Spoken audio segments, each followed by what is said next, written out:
सभी दोस्तों को जय सिया राम, जय जय राम। आज हम आपके लिए लेकर आए हैं संत एकनाथ का जीवन चरित्र। कैसा था? संत एकनाथ एक उच्च कोटि के संत थे। उनको कोई कितना भी परेशान करता या कोई कितनी भी अभद्रता करता, लेकिन उनकी कभी शांति और सहिष्णुता कभी भंग नहीं होती थी। ऐसे थे संत एकनाथ। एकनाथ महाराज एक उच्च कोटि के संत थे। अपनी सच्ची भगवत भक्ति और गुरु भक्ति के कारण उन्हें ब्रह्म साक्षात्कार की परम उपलब्धि हुई थी। वे महाराष्ट्र में गोदावरी नदी में नित्य ब्रह्म मुहूर्त में स्नान कर त्रिकाल संध्या वंदन किया करते थे। नित्य अग्निहोत्र करते, शास्त्रों का स्वाध्याय करते और अतिथियों की ब्रह्म भाव देव भाव के साथ आवभगत किया करते थे। वे ब्रह्म दृष्टि से ही संपूर्ण जगत को, जीव को देखा करते थे।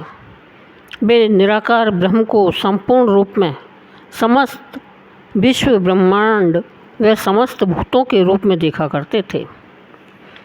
वे सदा की भांति मध्याह्न काल में दूसरी बार के संध्या वंदन हेतु गोदावरी नदी से स्नान करके लौट रहे थे। उसी रास्ते पर एक यवन रहता था। वह दूसरे धर्म के लोगों व संतों के प्रति घृणा व नफरत का भाव रखता था। वह उस रास्ते से गुजरने वाले धर्मावलंबियों को किसी न किसी रूप में अवश्य ही परेशान किया करता था। वह संत एकनाथ को रोज़ सुबह, दोपहर और शाम को उसी रास्ते से गोदावरी नदी से स्नान कर लौटते हुए देखकर मन ही मन चिढ़ा करता था। आदतन वह उन्हें भी परेशान करने की सोचने लगा और इस प्रकार संत एकनाथ जब भी गोदावरी नदी से स्नान कर उस रास्ते से लौट रहे होते, तभी वह उन पर गंदा पानी डाल दिया करता था। इससे संत एकनाथ को किसी दिन तो 4-4 बार, किसी दिन 5-5 बार स्नान करना पड़ता था। कभी वह उन्हें स्नान कर लौटता हुआ देखकर उन पर थूक दिया करता था। कभी धूल या अन्य गंदी चीज़ें भी फेंक दिया करता था, जिससे कि उन्हें लौटकर फिर से स्नान करना पड़े। चूँकि संत एकनाथ कोई प्रतिकार नहीं करते थे, इसलिए वह दुष्ट व्यक्ति उनके साथ कुछ ज़्यादा ही दुष्टता करने लगा। यदि संत एकनाथ की जगह कोई दूसरा व्यक्ति होता तो वह तुरंत उस दुष्ट व्यक्ति को दंडित करता, पर एकनाथ तो संत थे। वे उल्टे मन ही मन उस दुष्ट व्यक्ति को यह सोचकर धन्यवाद देते कि उसी के कारण उन्हें बार बार लौटकर गोदावरी नदी में स्नान करने का सौभाग्य प्राप्त हो जा रहा है। एक बार प्रतिदिन की भांति संत एकनाथ स्नान कर लौट रहे थे। तब संयोग से उस दिन वह व्यक्ति उन्हें रास्ते में मिला नहीं। उस दुष्ट व्यक्ति का उन्हें परेशान करने का नियम भंग न हो जाए, यह सोचकर संत एकनाथ रास्ते में कुछ देर ठहरकर उसके आने की प्रतीक्षा करने लगे। पर देर तक प्रतीक्षा करने के बाद भी जब वह नहीं आया तो वे आगे चले गए। अगले दिन उस व्यक्ति ने दुष्टता की सारी हदें पार कर दी। संत एकनाथ स्नान करके आते और वह उन पर थूकता जाता। वे पुनः स्नान करके लौटते और वह पुनः उन पर थूक देता।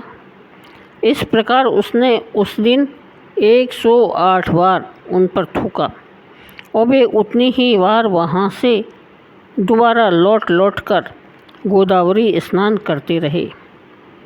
इस पर भी संत एकनाथ की शांति और सहिष्णुता भंग नहीं हुई। एक उन्मत्त व्यक्ति की उन्मत्तता और एक संत की सहिष्णुता का यह दृश्य देखने को उस दिन काफ़ी लोगों की भीड़ जमा हो गई। अंततः उस दिन वह दुष्ट व्यक्ति उन्हें परेशान कर करके थक गया। संत एकनाथ की शांति और सहिष्णुता देखकर वह बहुत ही लज्जित हुआ। वह उनके चरणों पर लेटकर उनसे क्षमा याचना करने लगा। साथ ही वह उनके समक्ष अपनी तारीफ करते हुए स्वयं के बारे में कहने लगा कि हे महात्मन, मैं भी नित्य दिन 4 बार नमाज पढ़ा करता हूँ। पहले तो संत प्रवर ने उसे हृदय से क्षमा प्रदान की, साथ ही मन ही मन भगवान से उसके कल्याण की प्रार्थना की। उसके बाद उसे सम्यक ज्ञान बोध कराने की दृष्टि से उन्होंने उससे कहा, मस्जिद में ही जो अल्लाह खड़ा, मस्जिद में ही जो अल्लाह खड़ा, तो और स्थान क्या खाली पड़ा। चारों वक्त नमाजों के क्या और वक्त है चोरों के। चारों वक्त नमाजों के तो क्या और वक्त हैं चोरों के। एक जनार्दन का बंदा, ज़मीन आसमान भरा खुदा। एक जनार्दन का बंदा, ज़मीन आसमान भरा खुदा। इन पंक्तियों के माध्यम से उन्होंने उसे यह समझाया कि परमात्मा किसी एक जगह में ही बंधा नहीं है, वह सब जगह मौजूद है। वह परमात्मा सर्वव्यापी, सर्वज्ञ और सर्वसाक्षी है। वह सबका है, वह सबके हृदय में है। मनुष्य को चाहिए कि वह उसे सर्वत्र देखे और सब में देखे। मनुष्य को चाहिए कि वह कभी बुरा कर्म न करे, क्योंकि वह परमात्मा सबको और सब कुछ देख रहा है। संत प्रवर के उपदेश से उस व्यक्ति का चिंतन बदल गया। उस दिन से वह सबसे बड़े विनय और नम्रता के साथ व्यवहार करने लगा। सचमुच बड़ी अद्भुत थी संत एकनाथ की साधुता और सहिष्णुता। साधुता और सहिष्णुता की साक्षात प्रतिमूर्ति थे संत एकनाथ। संसार चक्र से मुक्ति कैसे मिलती है, इसका हम आपको एक उदाहरण देते हैं।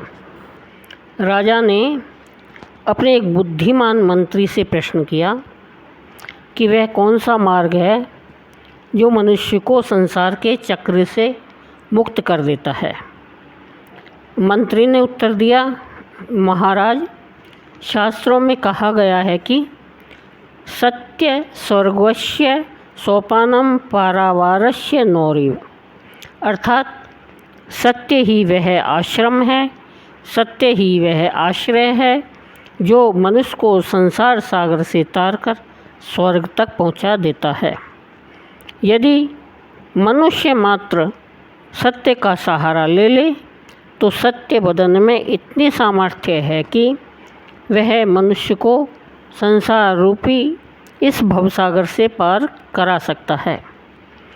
देखने में भले ही सत्य का मार्ग दुष्कर और दुरूह लगे, पर यही एकमात्र मार्ग है जो मनुष्य को जन्म जन्मांतरों के कषाय कल्मशों से मुक्त करता है और साथ ही इस संसार चक्र से मुक्ति का मार्ग सुनिश्चित करता है।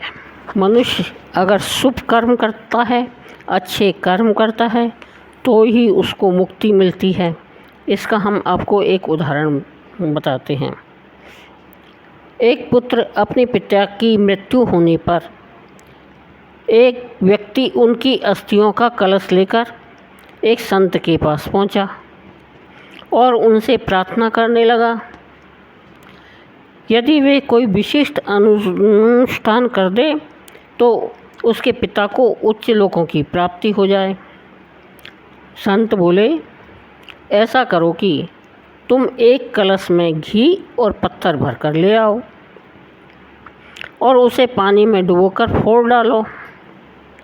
युवक को लगा कि यह कोई ज़रूर विशिष्ट अनुष्ठान है, सो उसने कहने का पालन किया और लौटकर सारा विवरण संत को सुनाया।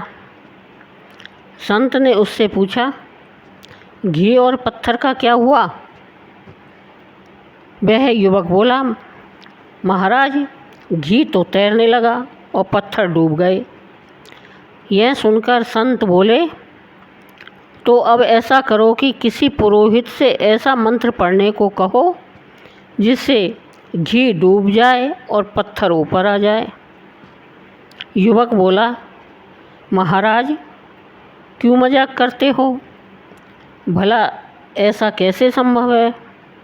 संत बोले, बेटा, फिर ऐसा कैसे संभव है कि तुम्हारे पिता को उनके कर्मों के अतिरिक्त प्रकृति में स्थान दिला दिया जाए?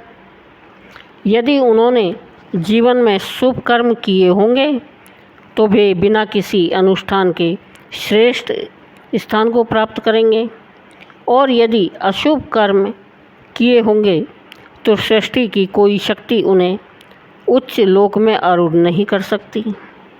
इसलिए व्यर्थ के क्रियाकर्म में समय गंवाने के बजाय अच्छे कर्म करने में जीवन लगाओ, यही श्रेष्ठकर मार्ग है।